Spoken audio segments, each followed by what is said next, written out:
Hi, I'm Faye Hadley, and I'm here to talk about another brake myth brought to you by my friends at PowerStop.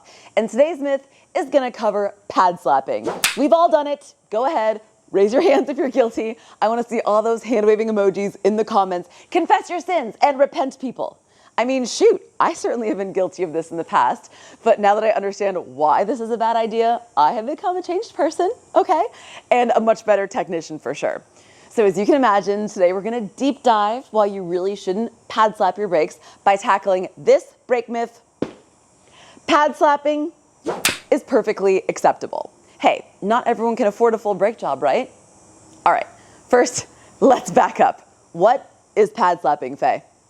All right, well, to pad slap is to perform a fraction of a full brake job, replacing only the pads and not the rotors, and often not taking the time to clean and lubricate any of the hardware. It's literally just old pads out, new pads in, done.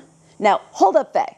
Okay, are there some people out there who may take the time to remove and clean the caliper brackets and the slider pins and potentially even replace some of the hardware as part of their pad slap? Well, sure. Okay, there are exceptions to every generality, of course, but typically we're pad slapping for fast, easy, and cheap. And often, our rotors look fine, right? It's just the pads that have worn down and are getting low. So what truly is the harm? Well, let me tell you. First, if you've watched any of my previous videos in this series on brake myths, which I will link the full playlist in the description of this video, by the way, just in case you want to check them out or review them, then you already know that new brake pads need a flat, clean surface to bed in properly. Older used rotors do not have a guaranteed flat surface, and it's hard to tell just from looking at them. Grooves and scoring often develop in the surface of the rotors with use over time with all types of brake pads, but especially if you're using a semi-metallic pad, which are the most common OE option, especially on trucks, SUVs, and performance cars, because they're cost-effective and have reliable, consistent, strong performance. And although there are some downsides to this type of brake pad too, I don't want to get too crazy off on a tangent here, but one of which being is that they're very aggressive on rotors, and they're also very messy. They produce a lot of brake dust. This is because they're super abrasive, biting into the rotor harder than a ceramic or an organic pad, which leads to faster rotor wear. So if you currently have a set of stock brake pads and you're looking to increase your performance or quiet some brake noise, or maybe even reduce dust by switching to one of PowerStop's lineups of ceramic pads, this is why this is not a good idea without changing out your rotors too. You have these worn out, most likely grooved rotors. Now you're gonna put brand new, perfectly flat pads on them? What do you think that contact is gonna look like? Well, you absolutely are not gonna get full pad contact. And that's gonna have a huge effect on braking performance, won't it?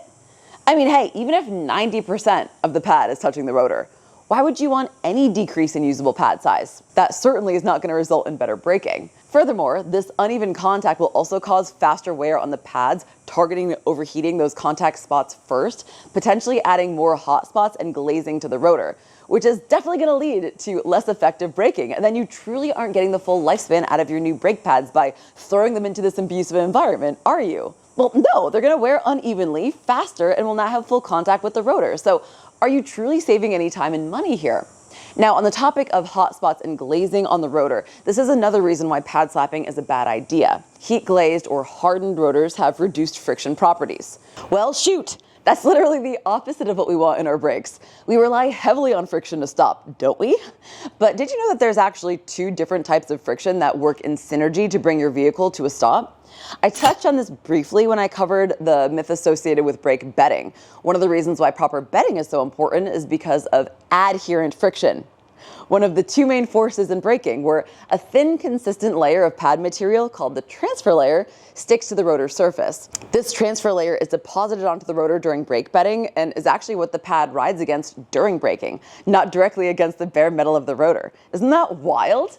This friction process is basically a series of constant cyclical material adhesion and shearing, where most of the wear occurs on the pad itself rather than on the rotor. But the old pad material has to be completely removed, and the rotors need a fresh surface in order to bed in your new brakes properly. So if the rotor already has uneven deposits from the old pads, then the new pads can't form the adherent bonds with the new rotors, which will ultimately lead to all the issues associated with improper brake bedding, such as warped rotors, brake noise, poor stopping performance, and unevenly or severely premature pad wear. Anyway, okay, so you're pad slapping, and your pads aren't even fully coming into contact with the face of the rotor for one, but then are not bedded properly. So what is happening to the adherent friction? I mean, it's probably non-existent given these circumstances, leaving you with the other main form of friction in automotive braking, which is abrasive friction. Well, abrasive. Well, that sounds damaging. And it can be. I mean, that's what happens, right? Brakes wear down over time with use. They are a wear item that require replacement. But that wear is significantly increased without the balance of these two friction forces working together in unison. Without the influence of adherent friction, abrasive friction takes over. And abrasive friction, in contrast, is the direct mechanical rubbing of pad material against the rotor, where both are worn down as heat and force are applied. So your vehicle will still come to a stop using only or predominantly abrasive friction, but it does so much less efficiently and less gracefully, I suppose, as abrasive friction is more aggressive in terms of stopping force and component wear. So to put it in perspective, some other examples of abrasive friction in our daily lives are sanding on a vehicle's body or erasing pencil marks on a piece of paper. In both of these examples, what is happening? The mechanical action of a rough surface or material, the sandpaper for example, wears away or removes material from another surface, the Bondo or vehicle paint, through friction. So unlike adherent friction, where bonds are being formed and broken between the transfer layer and the brake pad, abrasive friction involves the pad physically wearing away the rotor material through direct contact. The brake pad is acting like sandpaper and creating friction by scraping against the rotor. This is not only going to create a lot more heat and a ton more dust and possibly more noise, but don't you think this will also destroy the pad and rotor lifespan even faster? So how much extra life are you going to get out of this half-baked brake job? So while they use completely different mechanisms, adherent and abrasive friction both play important roles in slowing and stopping your vehicle. And a well-balanced brake system relies on both, just in different ways and proportions depending on the pad material, the rotor condition, and your driving style. So the bottom line here is, reducing the efficacy of either type of friction will have a negative impact on your braking performance. Duh! So you have to ask yourself, why are you performing this pad slap in the first place? Is it just because your pads are low? Or are you experiencing any of the typical symptoms of worn brakes? Are you hoping that this brake job will restore your stopping quality to its former glory? Are you trying to save time? Are you trying to save money? Did you accidentally forget to order that special tool for your wheel bearing nut that is now holding your rotor hostage? Or did you forget to order that one-time used torque to yield hardware and you're afraid to reuse the old stuff maybe? Well, whatever the reason that you are considering pad slapping, I certainly hope that this video has dissuaded you.